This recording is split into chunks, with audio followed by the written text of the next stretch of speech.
Hello दोस्तों, नमस्ते, प्रणाम। मैं आशा सरगम अपनी यूट्यूब चैनल में आप सभी का स्वागत करती हूँ। और मैं आज लेकर आई हूँ नाच गीत। आप सब लोग बताइएगा कमेंट बॉक्स में कैसा लगा।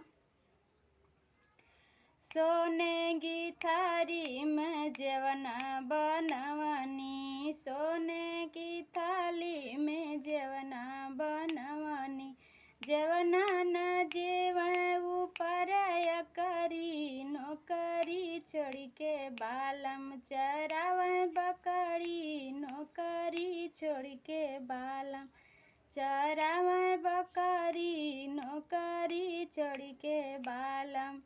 जंजड़ गड़ुआ गंगा जल पानी, जंजड़ गड़ुआ गंगा जल पानी, पनिया न पिए ऊपर करी नौकरी छोड़ के बालम चरावे बकरी, नौकरी छोड़ के बालम चरावे बकरी, नौकरी छोड़ के बालम।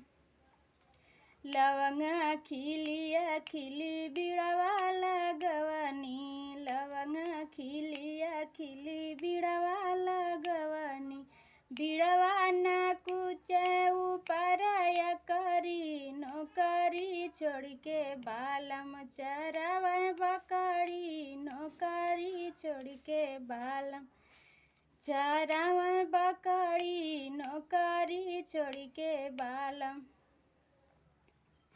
फूल लवंग खिलिया खिली बिड़वा लगवनी, लवंग खिलिया खिली बिड़वा लगवनी, बिड़वा न कुछ ऊपर करी नौकरी छोड़ के बालम चरावे बकरी, नौकरी छोड़ के बालम चरावे बकरी, नौकरी छोड़ के बालम।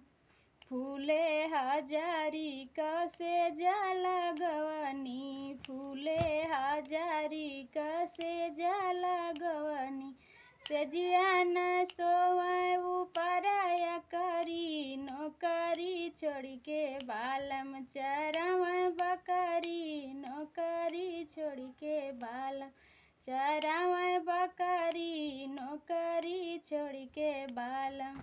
सोने के थाली में जेवना बनवनी, सोने के थाली में जेवना बनवनी, जेवना न जेव ऊपर करी नौकरी छोड़ के बालम चरावे बकरी, नौकरी छोड़ के बालम चरावे बकरी, नौकरी छोड़ के बालम।